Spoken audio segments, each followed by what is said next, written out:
Banjir Kalimantan Selatan yang terjadi beberapa waktu berdampak luas terhadap sektor pertanian, salah satunya tanaman buah limau.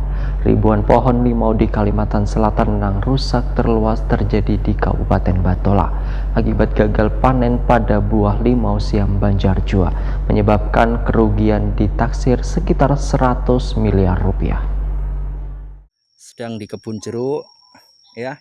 Ini kita akan keliling. Banjir Kalimantan Selatan yang terjadi beberapa waktu lalu berdampak luas terhadap sektor pertanian, salah satunya tanaman buah limau. Ribuan pohon limau di Kalimantan Selatan yang rusak terluas terjadi di Kabupaten Batola. Akibat rusaknya ribuan pohon buah limau tersebut menyebabkan gagal panen pada buah siam Banjar yang menyebabkan kerugian ditaksir sekitar 100 miliar rupiah. Kadis Pertanian Tanaman Pangan Wan Hortikultura Kalimantan Selatan, Samsir Rahman, Wahetakuni Prima TV Baisukan Jumat 4 Juni 2021 medahkan, dinasnya telah membantu ribuan petani limau yang terdampak banjir di awal tahun lalu. Bantuan yang diberikan berupa bibit limau yang sebatangnya sekitar Rp15.000 dengan alokasi anggaran sekitar 10 miliar rupiah. Anggaran tersebut, ujar Samsir Rahman, dialokasikan untuk tanaman lainnya yang juga terdampak banjir. Nah, jeruk juga mengalami horti yang namanya kelangkaan nanti pada tahun 2022.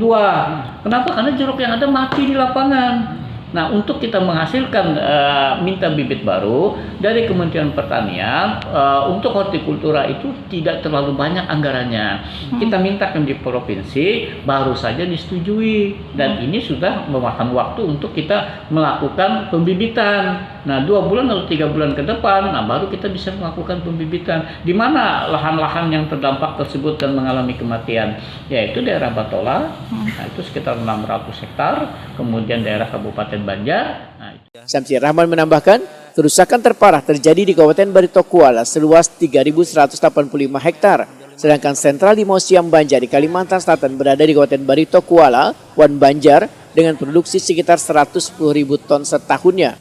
Sedangkan limau siam Banjar ini sebagian besar untuk kebutuhan industri minuman Wan dikirim ke Pulau Jawa.